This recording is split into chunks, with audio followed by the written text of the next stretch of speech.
So, you have a movie for me? Yes, sir, I do. It's called Lord of the Rings. Oh, like a Sonic the Hedgehog movie? No, it's based on the Lord of the Rings fantasy books, like this one's about the Fellowship of the Ring. Okay, so what happens in this thing? Well, we're gonna meet this bad guy Sauron, right? And he's super evil. And what's his deal, like, character-wise? He's super evil. I love it. And he has this ring that makes him super powerful, so he's just massacring people left and right on a battlefield. I mean, this guy's really good at killing. Okay. And then he, like, reaches out to this human, Isildur, who cuts off his finger, which makes the ring fall and destroys him. Why did he reach out for him? To kill him, I guess. Did he not have a weapon? No, he did. He had, like, a big mace thing. So why did he reach out with his hand? I don't know. Alright, then keep your secrets. Anyway, so then that guy and this elf Elrond, they head up to this Mount Doom place because they have to throw this ring into some fire. That's the only way to destroy it and rid the world of evil. Right. But this human guy, he's like, you know, actually, I'm gonna keep it. I like it, so I'm gonna keep it, and it's mine now. Wow, does Elrond try to stop him? Of course he does. Okay, good. Verbally, a little. Well, seems like a lot of potential problems could be avoided if you put a bit more effort into that. Probably. So anyway, years later, this Hobbit creature, Bilbo Baggins, he has the ring now. Okay. And he's having this big birthday party at this Hobbit place called the Shire. Fun. So his buddy, this wizard Gandalf, shows up and they smoke their pipes together. They have a great time. Bilbo's like,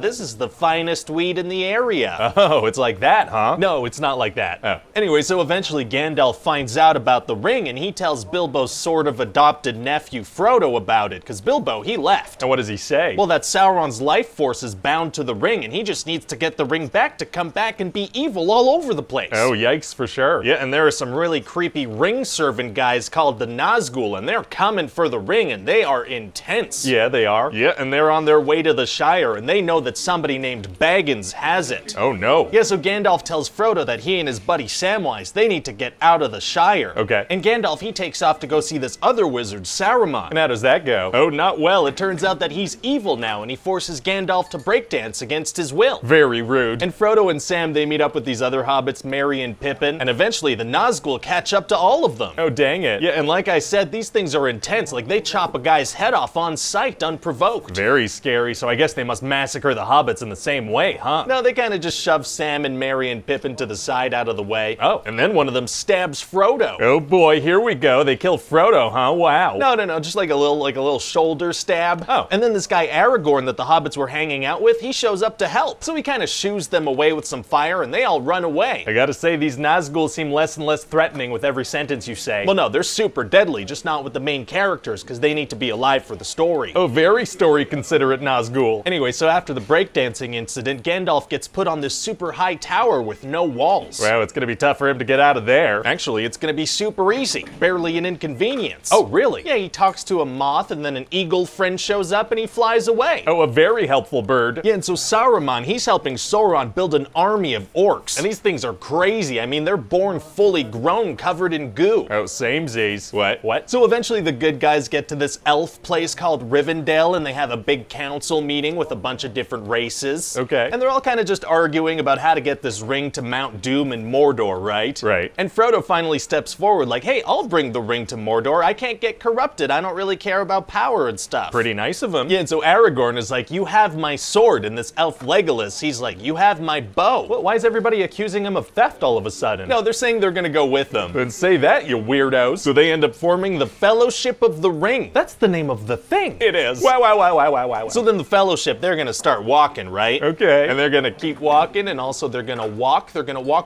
so much, dude. Okay, yeah, sounds kind of boring. Actually, it's gonna be nice to look at, because we're gonna showcase the beautiful scenery of New Zealand. Oh, we are? Yeah, just stunning landscapes. New Zealand is truly a beautiful place.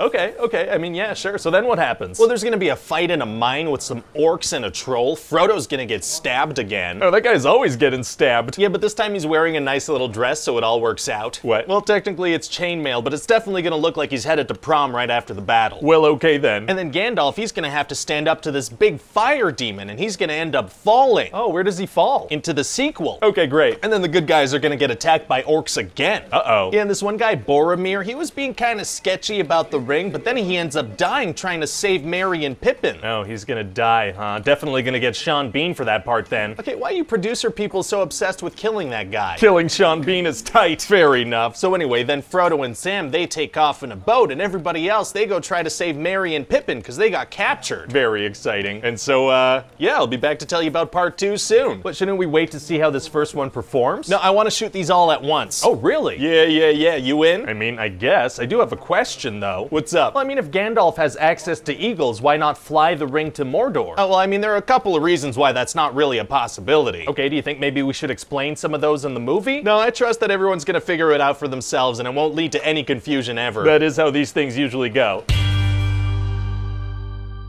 So, you have a second Lord of the Rings movie for me? Yes, sir, I do. Very exciting. So what happens in this thing? Well, Gandalf is back. Yeah, he fell off a thing, right? He sure did, sir, but you're gonna come to realize that falling from great heights isn't really fatal for good guys in these movies. Oh, well, great. Yeah, so he falls and he falls and he falls and he fights that fire demon, and then they end up at the top of a tower and they fight some more. How'd they get to the top of a tower? Unclear, but then he's gonna finally kill the fire demon thing, and then he's gonna die, but then he's gonna come back. Oh yeah, he is? Yeah, his spirit went somewhere for so long that he forgot his own name, but now he's back and he's all white. Well, that is how death works, so no further questions. No, this is like magic and stuff. That's not how death works. Sure it is. So what else happens? Okay, well, there's gonna be some more walking. Oh, there is, huh? Yeah, a whole bunch more walking. A ton of it, in fact. Even the trees are gonna walk in this thing. I love it. So anyway, Merry and Pippin, they've been captured by orcs, right? And they're being brought to Saruman. Right. And some of the orcs actually want to eat them. They're like, yeah, why can't we have some meat? What, do the orcs all have Cockney accents? They do, yeah. Oh, inexplicable accents are toit. And then the orcs are attacked by these dudes, the Riders of Rohan, and it's just a massacre. Oh boy. And for a little bit, we're gonna think that Merry and Pippin are dead, but then it turns out they're not. Oh, fantastic. So they head into the forest and they meet these big talking trees called the Ents, and these things, they talk super slowly. Oh, well, I guess that's a good way to pad the runtime a little bit. How long is this thing anyway? About 4 hours. Oh my god. So the Ents, they're gonna have this big council meeting and they're gonna decide that they don't want to go to war. Oh. But then they're gonna see that Saruman destroyed a bunch of trees, so they're gonna go attack Isengard. Okay, so the trees were treated poorly and now they want their revenge? That's perfect, I love it. Who is that? That's just M. Night Shyamalan. Sometimes he eavesdrops on these meetings and tries to get movie ideas. That's not a good idea for a movie, M. Night. Yes, it is. Okay, well that's gonna be bad. Yeah, he shouldn't write that. So what does Saruman do when they attack? Does he do some kind of crazy wizard counter move? No, he just kind of frantically looks around like he lost a contact lens or something. Oh, okay. Anyway, so we're also gonna follow Sam and Frodo on their quest to destroy the ring. And how's that going? Well, they keep getting lost, so they team up with this weird creature called Gollum, and he's like obsessed with the ring because he used to own it. Oh. And this guy's freaking nuts. I mean, at a certain point of the movie, he's just having a full-on conversation with himself. He's just talking to himself and replying as if he was two different people? Yeah, he's freaking nuts. Oh, this guy's got problems. So he guides them to where they need to go. He does, but when they get there, there are a bunch of soldiers and crap, and one of them comes really, really close to them. Oh my god, it's gonna be tough to survive that. Actually, it's gonna be super easy. Barely an inconvenience. Oh, really? Yeah, they hide under this blanket thing, which looks exactly like a rock, so it works out. How does it look exactly like a rock? Well, technically, it's an elven cloak, so... What's that made of? Plot armor. Oh, okay. And eventually they're gonna get captured by Boromir's brother Faramir, and he and his men are a little sketchy about the ring. That frickin' ring makes everybody sketchy. It sure does, sir, and eventually a Nazgul is gonna show up on this flying Feldbeast monster. Oh no. And the ring is gonna compel Frodo to go see the Nazgul and be like, hey, check out this ring, pretty cool, huh? That's a horrible impulse to have. But then luckily Faramir's gonna shoot an arrow at the Feldbeast, and so the Nazgul's gonna be like, wow, okay, never mind. It leaves. Yeah, it leaves, it flies away. But all of Middle-earth is hinging upon that one ring. The Nazgul's just gonna back off? Well, he didn't realize they had arrows. And doesn't this mean that Sauron knows exactly where the ring is now? Shouldn't he send all his forces towards Frodo? Well, to be honest, sir, this part wasn't in the books, but I thought it'd be cool, so I'm gonna need you to get all the way off my back about the story implications. Oh, okay, let me get off of that thing. Thank you. So what else happens? Well, Aragorn and Legolas and Gimli, they're still running around trying to find Merry and Pippin. Oh, yeah. And they meet this King Theoden, but he's all messed up looking. Oh, how come? Well, he's being, like, controlled by Saruman with the help of this sketchy advisor dude, Wormtongue. Never a good idea to hire somebody with worm in their name. Or tongue, for that matter. Anyway, Gandalf Gandalf manages to use his staff to do a kind of magic exorcism thing, and he saves the king. And so they kill Wormtongue? They don't know, because they're like, well, enough blood has been shed. So they lock him up in a cell? Nah, they let him go. Feels kind of dangerous. I mean, he'll probably run directly to his boss and give him more information. That's exactly what he does. I bet he did. Anyway, later there's a battle, right? And Aragorn, he falls off a cliff. Oh no, is he dead? Well, we're gonna think he's dead for a little bit, but heights don't affect him because he's a good guy. Right, okay, yeah. Oh, and he's also gonna have this flirty thing going on with this woman, Eowyn. And what sparks that flame? Well, they look at each other, so you know, they're kind of in love now. Very romantic. And later in the movie, there's gonna be this massive battle at this place called Helm's Deep. Wow, wow, wow, wow. Ow, ow. Are you okay, sir? I think I maybe got a little too excited there. Should I call an ambulance or what's up? No, I actually feel fine now. Oh, I think you may have died. Oh yeah, look at that. Whoops. Whoopsie. Well, welcome back, you know, producer guy the White. Producer guy, yeah. That's what they used to call me. Anyway, there's gonna be a battle. Oh boy, and how does that go? Well, there are only a couple of hundred good guys and like 10,000 orcs, so, you know, not great. Yeah, those aren't good numbers at all. But then some elves show up, and they're led by none other than Haldir. Hey, I don't know who that is. He was in the first movie for, you know, a couple of minutes, remember? I mean, kind of, maybe? It was a long script. Anyway, he's gonna get this super emotional death scene, and people are gonna be like, no, Haldir! All right, I mean, you know, rest in peace, elf dude, I guess. So then the battle keeps going, and it's not looking good. Uh-oh. But then Gandalf had told them to look to the east at dawn, and sure enough, he's there right on time with a whole big army of backup. So wait, can he predict the future? That's a pretty precise statement to have given. Vaguely, sometimes, when the plot demands it, yeah. Very cool. And at a certain point, King Theoden, he's gonna turn to Aragorn and be like, let this be the hour where we draw swords together. Oh, a little art project. Not the best time for it, but still fun. No, they're gonna stab orcs with swords. That makes more sense. And then they're gonna win the frickin' battle. Fantastic. And Gandalf's gonna be like, the battle for Helm's Deep is over. The battle for Middle-earth is about to begin. Stay tuned for movie 3. Well, okay, that whole thing's a little on the nose. Maybe just cut out that last part at least? Okay, I'll cut out the last part. So what do you think? Well, it sounds great, but do you think maybe we're overdoing it with the fake-out deaths? It seems like we keep going back to that trick. Well, I don't know. There might be one or two.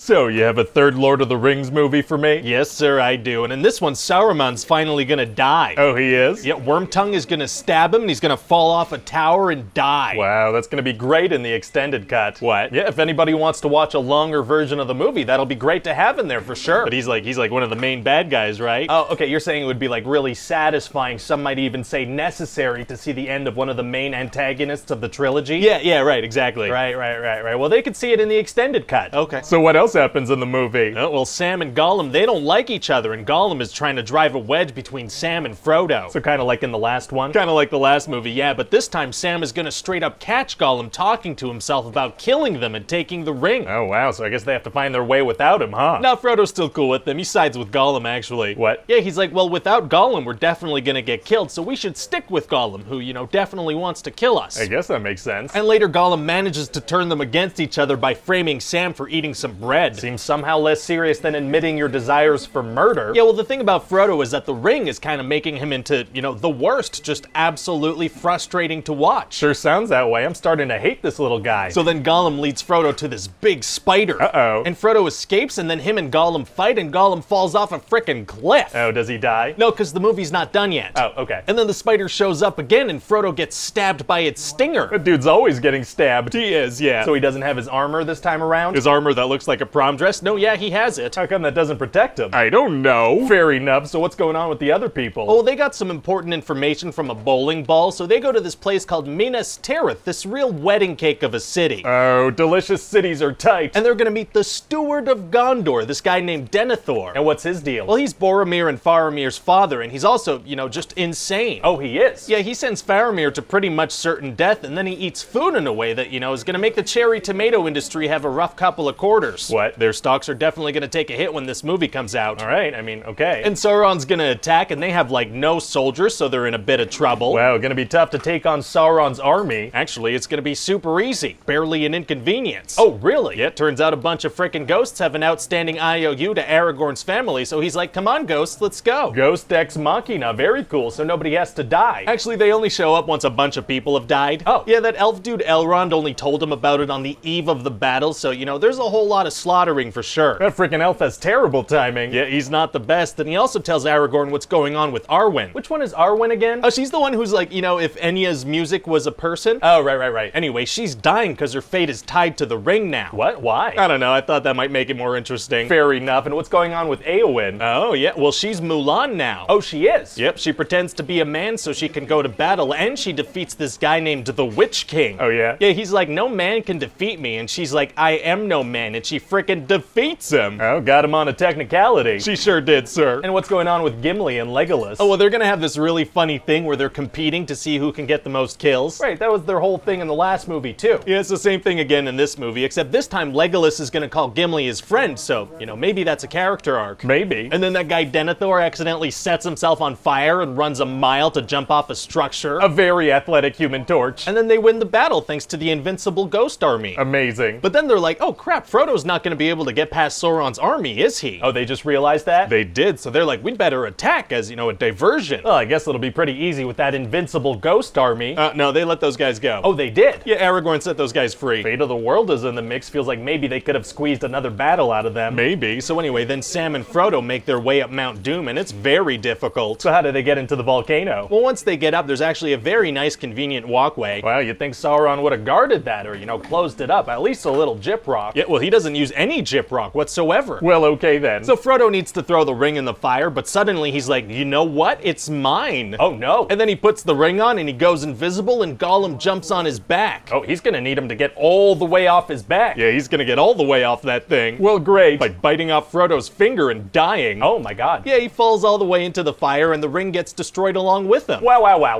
Yeah, and then some eagles come pick up Sam and Frodo and they fly away. Amazing. And then Frodo wakes up in bed and he sees all his friends come in and they're all super happy. Wow. Well, what a satisfying ending to a great trilogy. And then Aragorn becomes king and everybody bows to the hobbits. Oh, yeah, okay, yeah, no, that's a great place to end it too. Very, very nice. And then the hobbits go back to the Shire and nobody really seems to care about their big adventure, so it's a little weird. Can't help but notice you're still talking. And then Sam falls in love and he gets married. Okay, yep, sure, all right. And then Frodo finishes writing his own book. Right, glad to hear somebody knows when to end things. And he calls it Lord of the Rings. That's the name of the trilogy that's somehow still going. And then Frodo and Bilbo and Gandalf, they got on a boat because they have some other places to go. Oh my god, was this whole thing just the first act of another adventure? And then as they sail off in the boat, we fade to white. Oh, we do. We fade to white. We fade to white. Wow.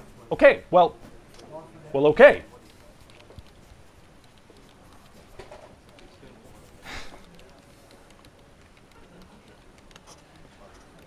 Well, I think it's a great trilogy. And then we go back to the Shire. Oh my god. And we show Sam with his family, and there's a nice little voiceover from Frodo. Please stop. Please stop. And then that's it, we're done. I don't believe you. We're all done, sir. Roll credits. Is there a post-credits scene? There's not, no, it's all done. Yeah, I mean, you certainly squeezed a lot out of these books. Yeah, that's about all there is to say about Middle-earth.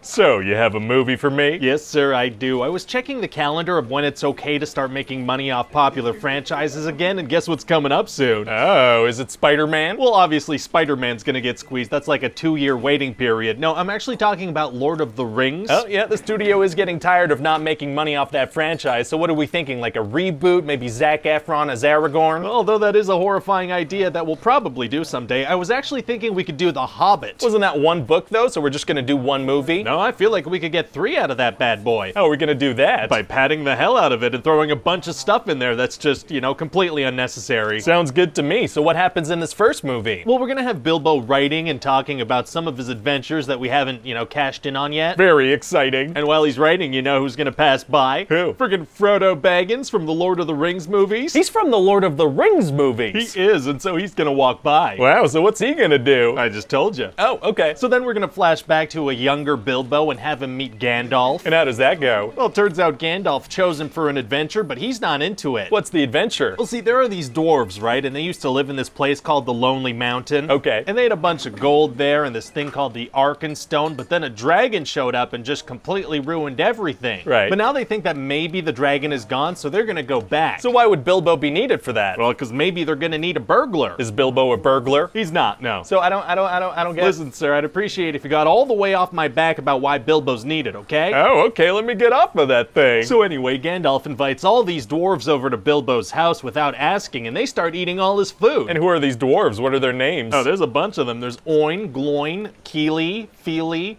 probably Beely, Dwalin, Balin, possibly Sarah Palin. I don't really remember. Well, that's okay. Are they gonna have fun personalities so we can tell them apart? Honestly, they're all gonna kind of blend together. There are a ton of them. Feels like it's gonna be tough to connect with them emotionally. Oh, most definitely. But there is gonna be one named Thorin Oakenshield, and he's like the leader. And what's his deal? Well, he's tiny Aragorn. Oh, people like Aragorn. They do. So anyway, these dwarves are gonna be eating Bilbo's food, and he's gonna be like, hey now, hey, stop it, please. Hey everybody, hey. No. Very funny. Yeah, for like 40 minutes or something. Oh my god. Yeah, and he's really not into the idea of going on this adventure with them, but then he wakes up the next day and he's like really into the idea of going on this adventure with them. So what changed? Well, the movie has to happen, sir. Oh, okay, gotcha. So anyway, they head out and then they get captured by these big dumb trolls that want to eat them. Off to a very bad start. Definitely, but then Bilbo stalls the trolls for like 30 seconds, which gives Gandalf the time to pop out and shine sunlight on them, so they turn to stone. Wow, I guess maybe someone was brave in that situation. Maybe. So what else happens? We're also gonna have this other wizard Radagast who has a bunch of screen time and also some bird poop on his face. And what's his role in the movie? Well, he's gonna kind of tease that something evil is on its way and that the Lord of the Rings movies are gonna happen. Oh, kind of tease the movies that people have already seen? Okay, yeah, sure, maybe that's a thing. He's also gonna lead some orcs away from the dwarves at a certain point, but then just kind of circle back so an action scene can happen. I guess that's helpful. And are we doing like cool practical makeup like in the original trilogy? No, there's just gonna be a ton of CGI going on. Oh, is that gonna look better? Oh, yeah, no, God, no, but it means we can still work on designs even after we've shot the movie. Pretty good trade-off. Yeah, so then they're gonna go to Rivendell, and Gandalf is gonna have a conversation about how the Lord of the Rings movies are gonna happen one day. Good to let the audience know that, I guess. It's definitely gonna fill some screen time. Fantastic. And also the dwarves have this map that can only be read at the exact time of year as it was written under the exact same moon. Oh man, so how long do they have to wait? Not at all. It turns out those exact conditions are happening at the time that they're in Rivendell, so they're able to read it no problem. Oh, so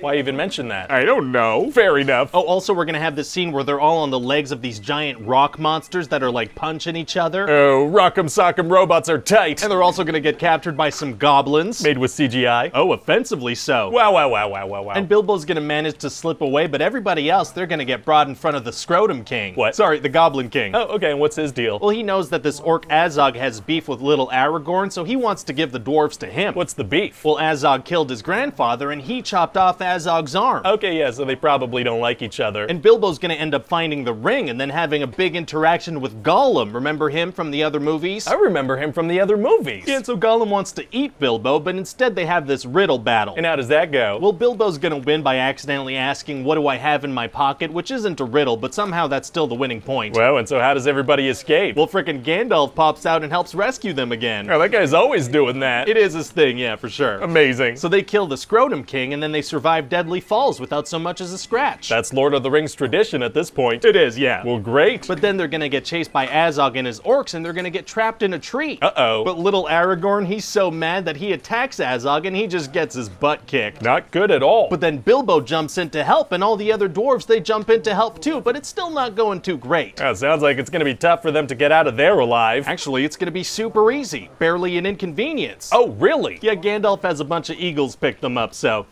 you know, that's that. Well, great. Yeah, so the Eagles drop them off super far from their destination at the top of this super dangerous rock that's super high up. Yeah, that's almost the opposite of helpful. Yeah, and so then the movie's done. It's over. Oh my god. Yeah, we get out of there. It's done. I feel like not even one thing had a resolution. That is accurate, yeah, for sure. So what do you think? Well, I mean, it's Lord of the Rings, right? So I feel like people are gonna like it no matter what. Oh, yeah, absolutely. So, you have a Hobbit sequel for me? Yes, sir, I do. So at the beginning of this one, the good guys are on the run, because the orcs, they're right behind them. I thought the Eagles picked them up at the end of the last movie and flew them away from the orcs. Well, I guess by the time they got down from that giant cliff the Eagles dropped them off at, the orcs had time to catch up. Oh, very unhelpful birdies. And so they end up hiding out at this guy Bjorn's place, and sometimes this guy turns into a bear. Nice. What kind of role is he gonna play in the story? Almost none, but the orcs are gonna be like, well, maybe we should back off from the dwarves for now, because there's a bear around around. They're actively chasing a super powerful wizard, but they're scared of a bear. That's what we're going with. Well, okay then. So anyway, then Gandalf is like, guess what, everybody? I gotta go. Oh, that guy's always leaving. He is, yeah, because if he was with the dwarves on their adventures, he'd be able to solve all their problems. So we gotta sideline this beardy boy. That makes sense. So where does he go? Oh, well, he's gonna walk around and slowly discover that the Lord of the Rings movies are gonna happen. Oh, I guess it'll be fun to watch him figure out what we know is gonna happen. Yeah, so he has a little Harry Potter battle with some darkness and then gets put in a cage. Why wouldn't the bad guys just kill him? Well, because he's in the Lord of the Rings movies. They can't kill him right now. Right, okay. So anyway, Bilbo and the dwarves head into this forest and they get captured by spiders. Oh no. Yeah, but by putting the ring on, Bilbo's gonna be able to be invisible and fight back. All right, he's invisible with the ring. He must be pretty much unstoppable. Well, actually, he's not unstoppable because he's gonna take it off. What? Why would he do that? So the scene can have a sense of danger. Oh, he's doing it for the audience. Okay, that's nice of him. Yeah, and he's gonna stab this one spider and the spider's gonna be like, ouch, that stings. Okay. And Bilbo's gonna be like, huh, sting, that's a good name for this little sword I have. And that's how the sword he gives Frodo gets its name. You mean we're finally revealing how the little sword got the name Sting? We're doing it, sir. Turns out it was a,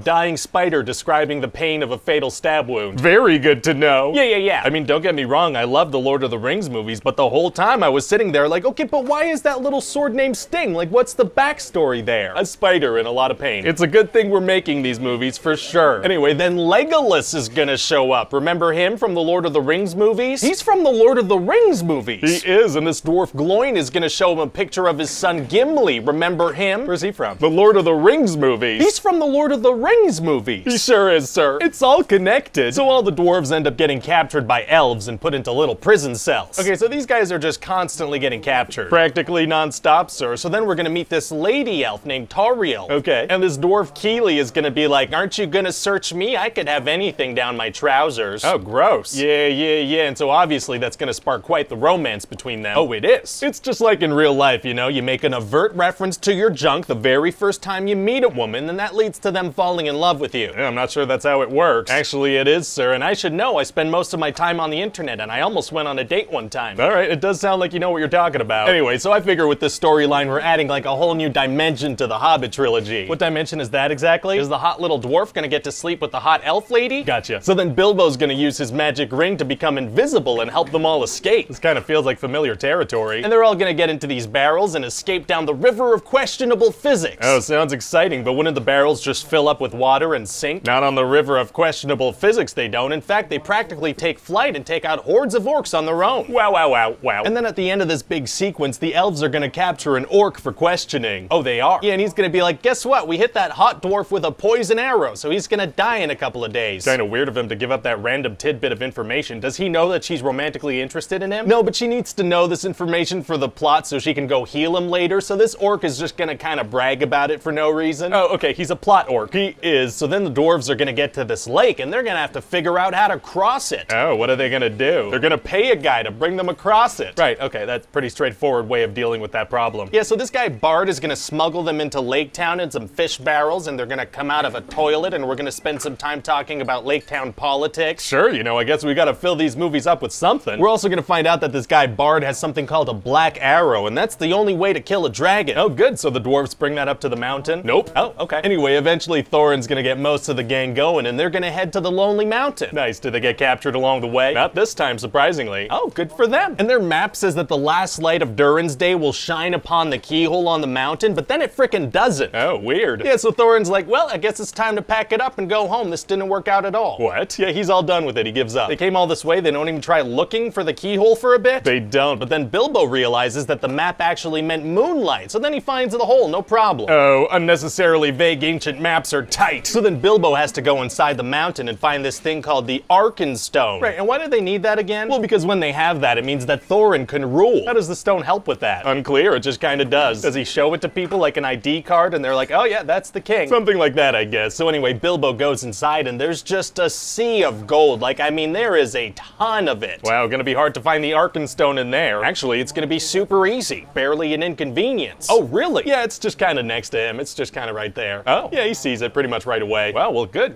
great. But then frickin' Smaug the dragon pops out. Uh-oh. And then they have this big old conversation, but the dragon's like, okay, I guess I'm gonna kill you now, so Bilbo runs away. Oh, okay. And then all the dwarves show up and they run around and they realize they can't escape, so they decide they're gonna have to kill this dragon. How do they plan on on doing that. Well, they have this big intricate plan where they turn on a bunch of furnaces and run around and do things, and the dragon doesn't just burn them. No, in fact, he barely uses his firepower. Oh, very considerate of him. And so the dwarves are gonna make this giant dwarf out of molten gold and try to kill him with that thing. I feel like beating a dragon with heat isn't gonna work. Well, that's the way they're gonna go about it. So he's gonna get covered in molten gold, but he's gonna be totally fine because he's a dragon. Right, because he's a dragon. Because he's a dragon. But then he's mad, so he's like, oh, I'm gonna show you revenge. Oh, so he burns them? No, he takes off. He flies towards Lake Town. What? Why? I don't know. He's gonna go set them on fire. Okay. And then Bilbo's gonna be like, what have we done? Wow, so did they manage to stop him? We'll see. What do you mean, we'll see? Well, the movie's done, sir. It's over. What are you talking? We're just gonna end it there? Yeah, Bilbo's gonna be like, what have we done? And then we're done. Wow, well, it sounds incomplete. It's just not resolving anything at all, but it's gonna be a fun-looking 3 hours. Are we gonna go all in on the CGI this time as well? We sure are, sir. I don't think anyone's gonna have a problem with it.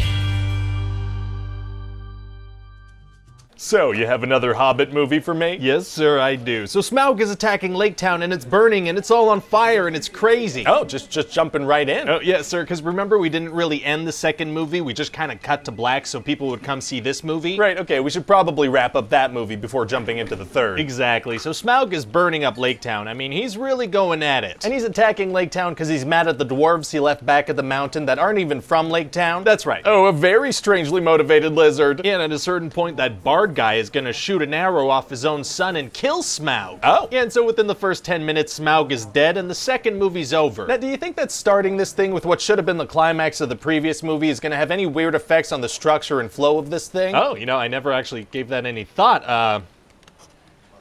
Okay, I gave it some thought now, and it's probably fine. Oh, okay, great. So anyway, that tiny Aragorn dwarf Thorin, he comes down with something called dragon sickness. What does that mean? It just kind of means he's gonna be a greedy jerk and make frustrating, nonsensical decisions for like 90% of the movie. Oh. Yeah, and he really wants to find the Arkenstone, but Bilbo's hiding it from him. And are we gonna get to know the other dwarves a little more, get to connect with them a bit? Nope. Okay. You know, instead of that, we're gonna spend a whole bunch of time with that Alfred guy, remember, from the last movie with the unibrow? Yeah, okay. Yeah, he's gonna get so much screen time, sir, we're just gonna keep cutting away to him non-stop. What kind of stuff is he gonna be doing? Well, his whole thing is that he's greedy, right? And so Bard keeps giving him these tasks and he keeps doing greedy things instead. Well, why does he keep giving this guy tasks instead of literally anybody else? I don't know, but he's gonna keep doing it. Okay, and does this guy turn good or get his comeuppance in the end? No, he never learns a lesson. He just kind of leaves. So we're gonna give this guy a massive amount of screen time and the character's not gonna change or learn anything. That's right. Well, okay then. So anyway, we're also gonna have Gandalf get rescued from that little cage he was in the last movie. Oh, well, good. Yeah, frickin' Galadriel and Saruman and Elrond show up, and they're all gonna punch some ghosts together for a while. Oh, punching ghosts is tight. Get out of here, ghosts. Oh, do you think you got one just now? God, I hope so. That was a good punch. Anyway, so then Galadriel turns into scary mode, and she yells at Sauron, and he's like, okay, I'll leave. Leave me alone. Stop yelling. Oh, he takes off. Yeah, and he's not coming back until the original trilogy starts. So that whole storyline was kind of nothing, yeah. Wow. So then thousands of elves and people from Lake Town show up at the mountain, and they're like, we have a claim to some of that stuff in that mountain too. Okay. And Thorin is like, no, this is all mine actually. So the elves are like, okay, well, we're gonna attack at dawn then. They have like thousands of troops versus 13 dwarves. Why wait till dawn to attack? Well, I need them to wait till dawn because I'm actually gonna have some orcs and dwarves and stuff show up. Right, okay, I get that from the perspective of you wanting it to happen that way so the plot can move forward the way you want it to, but it doesn't really make sense for the elves to do that.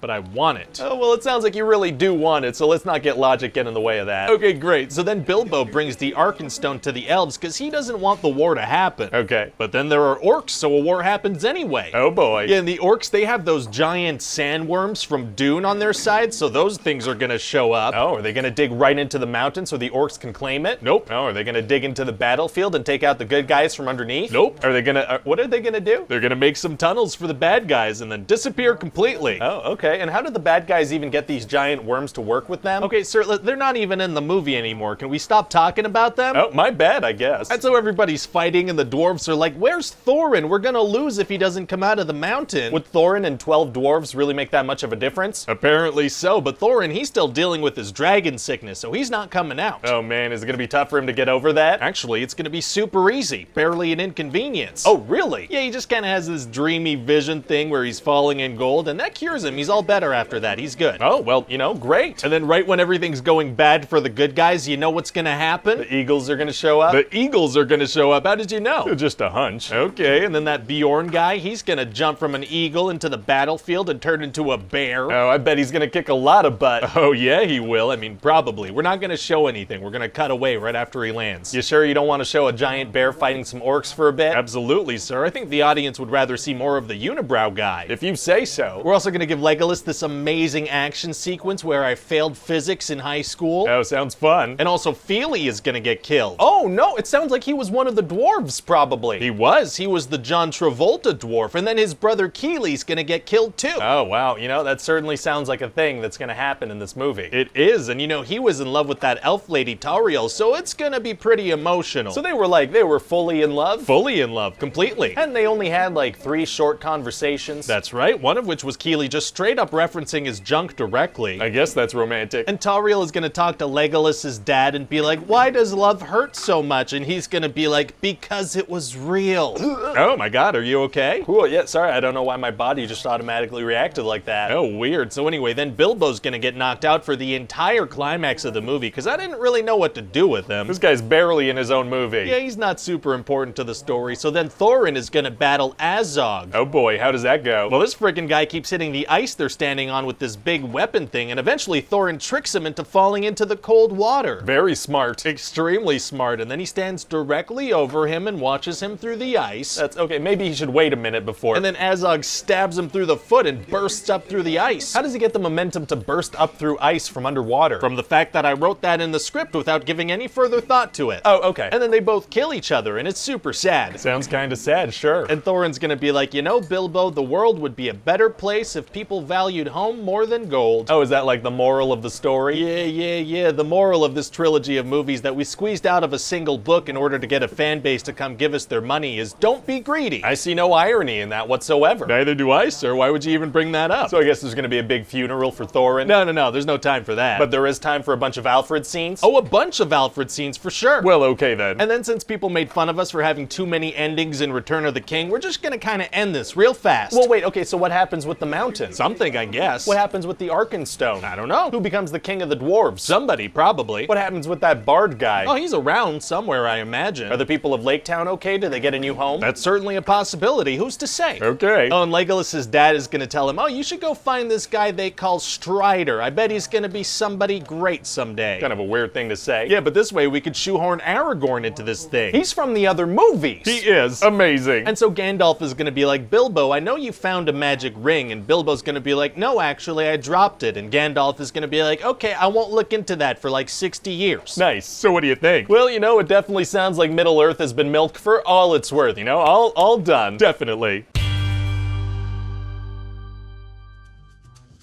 Hello, it's Ryan here. Thanks for watching that video. Hope you enjoyed it. If you did, be sure to hit the like button and the subscribe button and the button and the whatever other buttons. Not the dislike. That's a bad button. You could also leave me a comment telling me what other movies you want to see pitches for. As always, check back soon for a new one. See you guys on the next video. Bye-bye.